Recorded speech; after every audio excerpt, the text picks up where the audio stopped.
సునాద స్వరము మార్చి 19. మీరు నన్ను ఏర్పరచుకొనలేదు.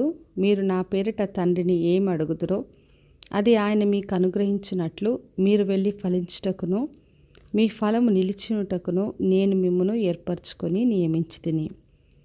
యోహాను సువార్త 15వ అధ్యాయము 16వ వచనం. యేసుక్రీస్తు తన శిష్యులతో ఈ మాటలు చెప్తున్నాడు. మీరు నన్ను ఏర్పరచుకొనలేదు, నేను మిమ్మును ఏర్పరచుకొని నియమించితిని అని చెప్తున్నాడు. మరి దేవుడు తనకి ఎవరు కావాలో ఆయన కోరుకొని పిలుచుకొని ఏర్పరచుకొని నియమించే దేవుడు. మరి ఎందుకొరకు ఆయన ఏర్పరచుకుంటాడు అంటే, మొదటిగా మీరు నా పేరిట తండ్రిని ఏమి అడుగుదురో అది ఆయన మీకు అనుగ్రహించినట్లు ఏర్పరచుకున్నాడు.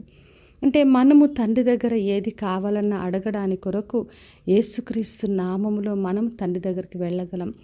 ధైర్యంతో ఆయన కృపాసనం దగ్గరికి వెళ్ళి అబ్బా తండ్రిని పిలుచుకొని మనకి ఏది అవసరమో అడిగినప్పుడు ఆయన నుండి మనం పొందుకుంటాం. మరి అడుగుడు ఇవ్వబడునని చెప్పి దేవుడు సెలవిచ్చాడు. అడుగు ప్రతి వారికి దొరుకునన్నాడు. కాబట్టి మనము యేసుక్రీస్తు నామములో వెళ్ళి అడిగి తండ్రి దగ్గర నుంచి అన్నీ పొందుకోగలం. ఇంకొక విషయాన్ని బయలుపరుస్తున్నాడు, మీరు వెళ్ళి ఫలించుటకు అని. అంటే మనము ఫలించాలి, అది దేవుని చిత్తమై ఉంది. మనం బహుగా ఫలించటం వలన తండ్రికి మహిమ. చూడండి, పిల్లలు ఎంతగా ఆశీర్వదింపబడి ఎంతగా అభివృద్ధి పొందుతారో అంతగా తల్లిదండ్రులు సంతోషించి ఆనందిస్తారు. అదేవిధంగా మనం ఎంతగా ఫలిస్తే తండ్రి అంతగా మహిమపరచబడతాడు. కాబట్టి మనం ఆయన కొరకు బహుగా ఫలించాలి. ఆదికాండం 1వ అధ్యాయం 28వ వచనంలో చదివినప్పుడు దేవుడు ఆశీర్వదించాడు.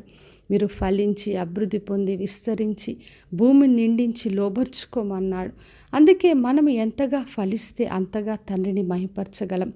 ఇంకొక విషయం చెప్తున్నాడు, మరి ఆ ఫలములు నిలిచి ఉంట కొరకు నేను ఏర్పరచుకున్నానన్నాడు. మరి ఏదో కొంతకాలం మనం ఫలించాలని దేవుని చిత్తం కాదు, కానీ మన ఫలములు నిలిచి ఉండాలి. అటువంటి కృప దేవుడు మనకిస్తాడు. కాబట్టి నా ప్రియ సహోదరి సహోదర, దేవుడు మనల్ని కోరుకొని ఏర్పరచుకొని పిలుచుకున్నాడు. మనము తండ్రి సన్నిధికి వెళ్ళి ప్రార్థించి పొందుకొంట కొరకు మనం ఫలించి మరి ఆ ఫలము నిలిచి ఉండాలని దేవుని చిత్తమై ఉంది. కాబట్టి విశ్వాసంతో ఆయనను ఆశ్రయించి ఆయన బిడ్డలుగా ఆయనలో నిలిచి బహుగా ఫలిద్దాం. ప్రార్థన చేసుకుందాం. పరలోకమందున్న మా తండ్రి మా దేవ, ఈరోజు ఇచ్చిన వాగ్దానం కొరకే వందనాలు. అందరినీ దీవించి ఆశీర్వదించండి. ఎవరిని మీరు ఏర్పరచుకున్నారు ప్రభువా, ప్రతి ఒక్కరము మీ కొరకు బహుగా ఫలించి మిమ్మల్ని మహిమపరిచే కృప అందరికీ అనుగ్రహించమని యేసు నామములో అడిగి వేడుకొంచున్నాను తండ్రి, ఆమేన్.